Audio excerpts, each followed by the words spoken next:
আসসালামু আলাইকুম। বাংলাদেশ বেতার, রাজশাহী। স্থানীয় সংবাদ পড়ছি উম্মে সালমা। প্রধান উপদেষ্টা অধ্যাপক ড মোহাম্মদ ইউনুস বলেছেন, এখন থেকে প্রকল্পের সব তথ্য ওপেন থাকবে। শুধু পিডি জানবে তা নয়, সবাই জানবে।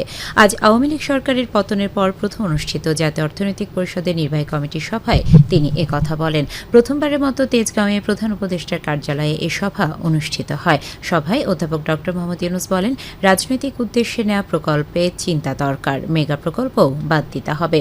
নিরপেক্ষ স্বাধীনভাবে কাজ করতে হবে, প্রকল্প প্রণয়ন ও বাস্তবায়ন নিয়ে কাজ করতে হবে। তিনি বলেন, সামনে বড় প্রকল্প নয়, জনগুরুত্বপূর্ণ ছোট প্রকল্প নেওয়া হবে। এখন বন্যায় ক্ষতিগ্রস্ত এলাকায় বেশি নজর দিতে হবে। ছোট প্রকল্প নেওয়ার বিষয়ে উপদেষ্টা মণ্ডলীর সদস্যরা একমত হয়েছেন বলেও জানান প্রধান উপদেষ্টা। স্বরাষ্ট্র ও কৃষি উপদেষ্টা অবসরপ্রাপ্ত লেফটেন্যান্ট জেনারেল মোহাম্মদ জাহাঙ্গীর আলম চৌধুরী বলেছেন, বাংলাদেশ আনসার ও গ্রাম প্রতিরক্ষা বাহিনীকে সংস্কারের মাধ্যমে একটি দক্ষ, সুসংগঠিত, পেশাদার ও সময়োপযোগী বাহিনী হিসেবে গড়ে তোলা হবে। উপদেষ্টা আজ সকালে গাজীপুরের শফিপুরে বাংলাদেশ আনসার ও ভিটিপি একাডেমিতে বাংলাদেশ আনসার ও গ্রাম প্রতিরক্ষা বাহিনীর 40তম বিশেষ ক্যাডার কর্মকর্তা এবং 25তম ব্যাচ রিক্রুট সিপাহীদের মৌলিক প্রশিক্ষণের সমাপনী কুচকাওয়াজ অনুষ্ঠানে প্রধান অতিথির বক্তব্যে এসব কথা বলেন। তিনি বলেন, বাংলাদেশ সৃষ্টির ঐতিহাসিক প্রেক্ষাপট থেকে শুরু করে স্বাধীনতা পরবর্তী দেশের প্রতিটি জরুরি মুহূর্তে আনসার বাহিনীর সদস্যগণ গভীর দেশপ্রেম নিয়ে এগিয়ে এসেছে এবং দেশের আইন শৃঙ্খলা রক্ষা সহ সামগ্রিক উন্নয়নে গুরুত্বপূর্ণ ভূমিকা পালন করছে। তিনি বলেন, বর্তমান সরকার দায়িত্ব গ্রহণের সাথে সাথে পুলিশ বাহিনীর স্বল্পতার মাঝেও রাষ্ট্রীয় অতিথি ভবন যমুনাতে আনসার গার্ড ব্যাটালিয়নের সদস্যরা সাহসিকতার সাথে দায়িত্ব পালন করছে। তিনি জাতির জরুরি প্রয়োজনে সাহসী ভূমিকা রাখার জন্য বাহিনীর সকল সদস্যের প্রতি আন্তরিক ধন্যবাদ ও কৃতজ্ঞতা জানান। পরে স্বরাষ্ট্র কৃষি উপদেষ্টা মৌলিক প্রশিক্ষণের সমাপনী কুচকাওয়াজ অনুষ্ঠানে সালাম গ্রহণ করেন এবং কৃতি প্রশিক্ষণার্থীদের হাতে পুরস্কার তুলে দেন। স্থানীয় সরকার, পল্লী উন্নয়ন ও সমবায় এবং ভূমি উপদেষ্টা এ.এফ. হাসান আরিফ বলেছেন, সমবায় ব্যাংক যে উদ্দেশ্যে তৈরি করা হয়েছিল তা সফল হয়েছে কিনা এ নিয়ে সন্দেহ রয়েছে। তিনি আজ সকালে রাজধানীর ডিপ্লোমা ইঞ্জিনিয়ার্স ইনস্টিটিউশনের সমবায় ব্যাংকের 47তম বার্ষিক সাধারণ সভায় এসব কথা বলেন। তিনি বলেন, গ্রামীণ ব্যাংকের মতো সমবায় ব্যাংকেও আন্তর্জাতিক পর্যায়ে নিয়ে যেতে হবে। এ.এফ. হাসান আরিফ বলেন, আওয়ামী লীগ সরকারের সময়ে সমবায় ব্যাংক থেকে প্রায় 12,500 ভরি স্বর্ণ লোপাট হয়েছে। এ সময় বিগত সরকারের সমর্থনকারী, চাটুকার এবং দুর্নীতির সাথে জড়িতদের সমবায় ব্যাংক থেকে বিদায় করে সৎ ও স্বচ্ছ ব্যক্তিদের অন্তর্ভুক্তির দাবি জানান সংস্থাটির মহাপরিচালক শরীফুল ইসলাম। দেশের সাম্প্রতিক বন্যা দুর্গত এলাকার জনগণকে সহায়তার জন্য রাজ্য বিশ্ববিদ্যালয় পরিবারের পক্ষ থেকে প্রধান উপদেষ্টা ত্রাণ ও কল্যাণ তহবিলে প্রায় 46 লক্ষ টাকার অনুদান প্রদান করা হয়েছে।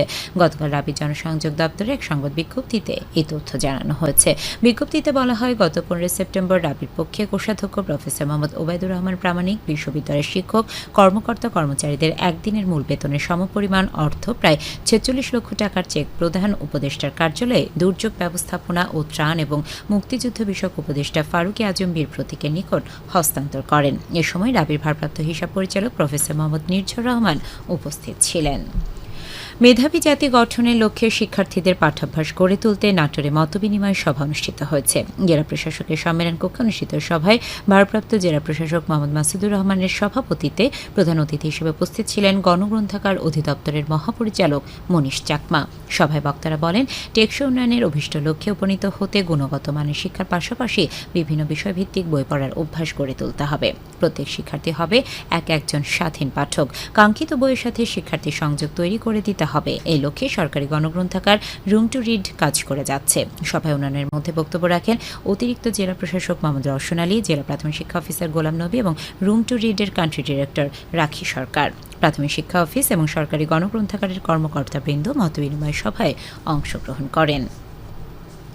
চাঁপাইনবাবগঞ্জে ক্যান্সার, কিডনি, লিভার সিরোসিস, স্ট্রোকে প্যারালাইজড ও জন্মগত হৃদরোগীদেরকে 75 লাখ টাকার চিকিৎসা সহায়তা প্রদান করা হয়েছে। জেলার 5 উপজেলার 150 জন রোগীকে প্রত্যেকে 50,000 টাকা করে এই সহায়তা প্রদান করা হয়। চাঁপাইনবাবগঞ্জ সমাজ সেবা অধিদপ্তরের উপপরিচালক উম্মে কুলসুম জানান, 2023-24 অর্থ বছরের চতুর্থ কিস্তি অতিরিক্ত বরাদ্দ সহ 75 লাখ টাকা বরাদ্দ পাওয়া যায়। এই বরাদ্দ থেকে চাঁপাইনবাবগঞ্জ সদর উপজেলায় 24 জন, চাঁপাইনবাবগঞ্জ পৌর এলাকায় 29 জন, শিবগঞ্জ উপজেলায় 50 জন, গোমস্তাপুর উপজেলায় 20 জন, নাচল উপজেলায় 15 জন ও ভোলাহাট উপজেলার 12 জন রোগীকে এর সহায়তা দেওয়া হয়। আক্রান্তদের মধ্যে 67 জন ক্যান্সার রোগী, 3 জন কিডনি ও 3 জন লিভার সিরোসিস, 23 জন স্ট্রোকে প্যারালাইজড, 24 জন জন্মগত হৃদরোগী, 30 জন থ্যালাসেমিয়া রোগী হয়েছেন। সবশেষে আবহাওয়া। আজ রাজশাহীতে সর্বোচ্চ তাপমাত্রা ছিল 35.8 ডিগ্রি এবং সর্বনিম্ন 26 ডিগ্রি সেলসিয়াস। বিকেল 3টে বাতাসে আপেক্ষিক আর্দ্রতার পরিমাণ ছিল 68%। রাজশাহী পার্শ্ববর্তী এলাকায় আজ সূর্যাস্ত সন্ধে 6টা 6 মিনিটে। সংবাদ শেষ হলো। আমাদের পরবর্তী স্থানীয় সংবাদ সন্ধে 7টায়।